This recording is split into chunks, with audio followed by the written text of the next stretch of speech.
दोस्तों, यदि आप भी अपनी लाइफ में कुछ नया सीखने की चाह रखते हैं तो इस चैनल को अभी सब्सक्राइब कर लें। दोस्तों, जय माता दी, आपका हार्दिक स्वागत है। माता रानी की कृपा सदैव आपके और आपके परिवार पर बनी रहे। कमेंट बॉक्स में लिखे जय माता दी। हमारे प्रिय दोस्तों, रक्षाबंधन की हार्दिक शुभकामनाएं। दोस्तों, रक्षाबंधन का त्योहार हर वर्ष श्रावण महीने की पूर्णिमा तिथि को मनाया जाता है। शास्त्रों में ऐसा वर्णन है कि रक्षाबंधन त्योहार भद्रा काल में भूल कर भी नहीं मनाना चाहिए। भद्रा काल में रक्षा सूत्र यानी कि राखी बांधना बेहद ही अशुभ माना जाता है। शास्त्रों में कहा गया है कि भद्रा का त्याग करके ही रक्षाबंधन का त्योहार मनाना चाहिए। इसके साथ ही पूर्णिमा तिथि भी 2 दिन पड़ रही है, जिसके कारण रक्षाबंधन का त्योहार किस दिन मनाया जाए, इस पर बहुत ज्यादा ही उलझन की स्थिति है। दोस्तों, इस बार लोगों का मानना है कि रक्षाबंधन 30 अगस्त को मनाना चाहिए और वही कुछ लोगों का मानना है कि 31 अगस्त को रक्षाबंधन का त्योहार मनाना शुभ रहेगा। तो ऐसे में आज हम आपको इस वीडियो में बताएंगे कि रक्षाबंधन का त्योहार किस दिन मनाया जाएगा और इसकी सही तारीख क्या है, 30 अगस्त या फिर 31 अगस्त। साथ ही आज हम आपको भद्रा काल का भी समय बताएंगे, क्योंकि इस बार रक्षाबंधन पर भद्रा काल का साया होगा। इसीलिए राखी बांधने का शुभ मुहूर्त आपके लिए जानना अति आवश्यक है। दोस्तों, वीडियो को अंत तक जरूर देखें और आगे बढ़ने से पहले हमारे चैनल को सब्सक्राइब करके बेल आइकॉन जरूर दबाइएगा। तो आइए शुरू करते हैं। दोस्तों, रक्षाबंधन का त्योहार भाई बहन के अटूट प्यार का प्रतीक है। इस दिन बहन अपने भाई की कलाई में रक्षा सूत्र यानी कि राखी बांधती है और उसकी लंबी उम्र की और स्वास्थ्य की कामना करती है, और भाई भी सदा अपनी बहन रक्षा करने का वचन देते हैं। दोस्तों, आपको बता दें कि शास्त्रों में भद्रा काल में राखी का त्योहार मनाना अशुभ बताया गया है। इसीलिए भूल कर भी भद्रा काल में आप अपने भाई को राखी कभी ना बांधें। इसके पीछे एक पौराणिक कथा भी है। ऐसा कहा जाता है कि लंकापति रावण ने अपनी बहन से भद्रा काल में ही राखी बंधवाई थी और 1 वर्ष के अंदर ही उनका विनाश होता। इसके अलावा भद्रा, जो कि शनि देव की बहन है, और उन्हें ब्रह्मा जी ने श्राप दिया है कि जो भी भद्रा के समय शुभ या फिर मांगलिक कार्य करेगा उसका परिणाम सदर ही अशुभ होगा। इसीलिए आप गलती से भी भद्रा के समय रक्षाबंधन का त्योहार ना मनाएं। दोस्तों, रक्षाबंधन के दिन बहनें अपने भाई की कलाइयों पर राखी बांधती है और उनकी लंबी उम्र की कामना करते हैं। इसीलिए इस दिन भाई बहन दोनों को स्नान आदि करके और हो सके तो नए वस्त्र पहने। लेकिन याद रहे, शुभ अवसर पर काले कपड़े ना पहने।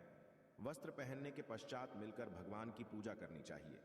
पूजा से पहले आप पूजा की थाली अवश्य लगा लें और उसमें रोली, चंदन, अक्षत, राखी, मिठाई आदि अवश्य रख लें और एक शुद्ध घी का दीपक भी जरूर रख लें, जिससे आप अपने भाई की आरती करेंगी। दोस्तों, अब आप इस पूजा की थाली को सबसे पहले भगवान के पास रखें। इसके पश्चात आप अपने भाई को पूर्व या फिर उत्तर की ओर मुख करके बैठाएं और बहन का मुख पश्चिम की ओर होना चाहिए। रक्षाबंधन पर सबसे पहले घर के मंदिर में पूजा पाठ हो जाने के पश्चात भगवान गणेश को राखी अवश्य बांधे और फिर अंत में भाई की कलाई के लिए थाली सजाए।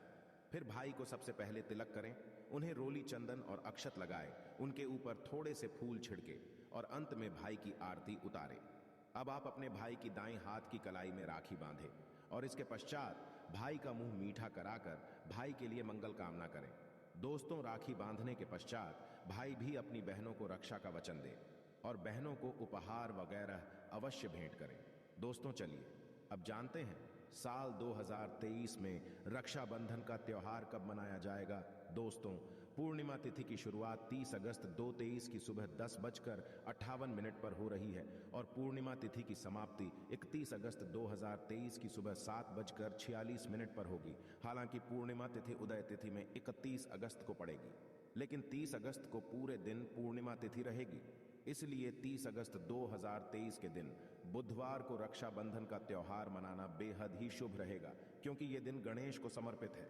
भगवान गणेश को रक्षाबंधन और भाई दूज दोनों पर्वों में इन्हें पूजा जाता है। दोस्तों, आपको बता दें कि इस बार पूरा दिन, जो कि 30 अगस्त को भद्रा का साया रहेगा, भद्रा समाप्त होने का समय 30 अगस्त 2023 की रात 9:01 पर रहेगा। भद्रा समाप्त होने के पश्चात ही राखी बांधना अत्यंत शुभ और मंगलकारी रहेगा। भद्रा की शुरुआत 30 अगस्त 2023 की सुबह 10:52 पर हो रही है और भद्रा की समाप्ति 30 अगस्त 2023 की रात को 9:01 पर होगी। यानी कि देखा जाए तो बुधवार को ही भद्रा का साया समाप्त हो जाएगा। दोस्तों, इसीलिए इस बार पूरा दिन भद्रा होने के कारण राखी बांधने का शुभ मुहूर्त रात में प्रदोष काल में ही रहेगा। दोस्तों, बात करें राखी बांधने के शुभ मुहूर्त की, तो राखी बांधने का शुभ मुहूर्त है 30 अगस्त 2023 की रात 9 से लेकर रात 9:25 तक रहेगा। इस मुहूर्त की कुल अवधि 24 मिनट की रहेगी। दोस्तों, इस बात का ध्यान रहे कि 30 अगस्त को पूरे दिन भद्रा का साया रहेगा। भद्रा में राखी बांधने से सदैव घर परिवार का विनाश ही होता है। इसीलिए भाई को इस समय कभी राखी ना बांधे, पूरा घर परिवार कंगाल हो सकता है। लंकापति रावण को इसी समय राखी बांधी गई थी, इसीलिए पूरे कुल का विनाश हो गया। इसीलिए रात के समय ही रक्षाबंधन का त्योहार मनाना बहुत ही शुभ और मंगलकारी रहेगा। यह थोड़ा कठिन जरूर है, लेकिन यह समय आपके भाई और आपके परिवार के लिए शुभ रहने वाला है। दोस्तों, कई लोगों के यहाँ यह परंपरा होती है कि वे लोग सूर्यास्त होने के पश्चात रक्षाबंधन का त्योहार आदि नहीं मनाते। इसके लिए आप 31 अगस्त की सुबह को रक्षाबंधन का त्योहार मना सकते हैं। क्योंकि रक्षाबंधन 2 दिन पड़ रही है, तो इसके लिए आप 31 अगस्त की सुबह पूर्णिमा तिथि समाप्त होने से पहले ही, यानी कि 31 अगस्त 2023 की सुबह 7:46 से पहले भी राखी बांध सकते हैं। दोस्तों, बस ध्यान रखें कि 31 अगस्त को सूर्य उदय होने के पश्चात ही रक्षाबंधन का त्योहार मनाएं। 31 अगस्त को सूर्य उदय सुबह 5:48 पर हो जाएगा। इसीलिए आप 31 अगस्त को सुबह 5:48 से लेकर सुबह 7:46 तक अपने भाई को राखी बांध सकते हैं। मुहूर्त पर राखी बांधने से भाई को कई लाख गुना शुभ फलों की प्राप्ति होती है, उसका कभी अमंगल नहीं होता। ऐसी बहन का भाई जहां भी जाएगा, दिन दुगनी रात चौगुनी तरक्की ही पाएगा। ऐसा भाई लाखों करोड़ों में खेलेगा, रुतबा पैसा धन दौलत सब कुछ कमाएगा। राहु दोष, पितृदोष, नजर दोष, मंगल दोष सब कुछ दूर रहेंगे। दोस्तों, रक्षाबंधन पर भाई को काली राखी नहीं बांधना चाहिए, शुभ नहीं माना जाता। भाई की कलाई पर सदैव लाल रंग की राखी बांधना बहुत ही शुभ और मंगलकारी माना जाता है। दोस्तों, रक्षाबंधन के पावन अवसर पर उपहार में बहन को चाकू, छुरी आदि कभी नहीं देना चाहिए। इससे जीवन पर नकारात्मकता का गहरा असर पड़ता है। ऐसे में बहन को सफेद कपड़ा भी उपहार में नहीं देना चाहिए, कोई चप्पल आदि भी नहीं देना चाहिए। उपहार में दक्षिणा, सुंदर वस्त्र, गहने आदि अवश्य भेंट करें। सच्चे दिल से कमेंट बॉक्स में लिखें जय माता दी, रक्षाबंधन की हार्दिक शुभकामनाएं। अगर आपको कुछ पूछना है तो आप कमेंट बॉक्स में हमें जरूर बताएं। आशा है कि आज की इस प्रस्तुति में बताई गई जानकारी आपको अच्छे से समझ आ गई होगी। वीडियो अच्छा लगा हो तो एक लाइक अवश्य कर दें। धन्यवाद वीडियो के अंत तक बने रहने के लिए।